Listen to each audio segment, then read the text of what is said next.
Yeah, just trying to kind of get the field position in place before we get into 2018 to put it in some broader context here. And essentially, we're approaching the 9th anniversary, as you know, of this bull market if we're counting from March of 2009. The distance traveled in terms of the cumulative gains, where we've gotten to in terms of valuation levels, and even the public participation, the public exposure to the equity markets are now higher than basically any bull market except for one, which is the greatest bull market of all time, the one that ended in the year 2000. So if you're extremely bullish on stocks right now coming into this year, if you think that last year's 20% return can repeat this year or next, you're basically talking about, that's the conversation you're having, is can this one outdo that one? So then it's, well, what are your first and second questions after that? Is that a scary thing?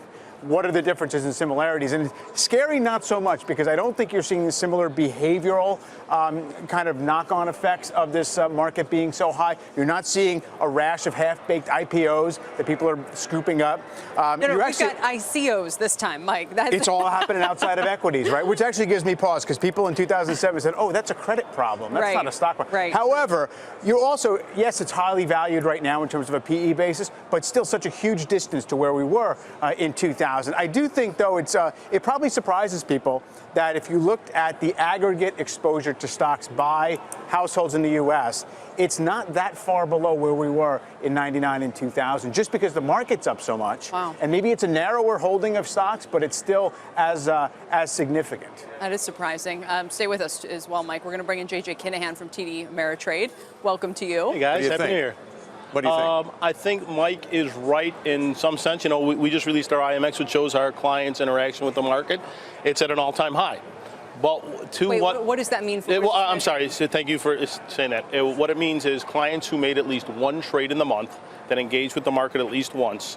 And how long have you been tracking We've this? been traging this for 5 years. Okay. And so this is our all-time high. So it's not a 25-year high. You can't compare with. It's a 5-year high. Could be, but you haven't tracked it that long. But Mike's right about one thing. When I look this month, you're not seeing many of the what I'll call speculative stocks in there. In fact, it's come back to more. You see GE, Microsoft, Bank America, stocks that if we do turn around, I think people are like, okay, these are also good longer-term holdings. Now, you also do see Alibaba. This is from December. You see Alibaba and Tencent.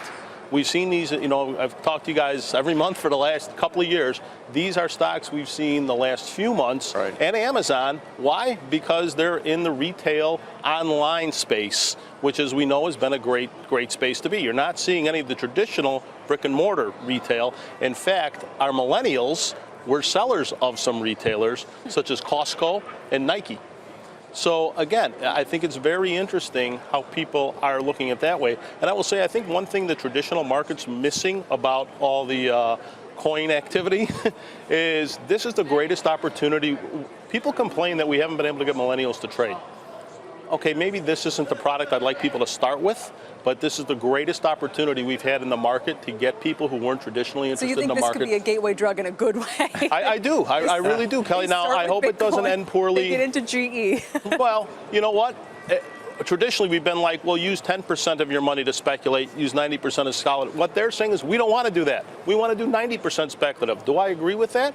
No, not necessarily. But for us to say you're wrong is silly. Say, okay, what are you comfortable with investing in the stock market? Let's start there.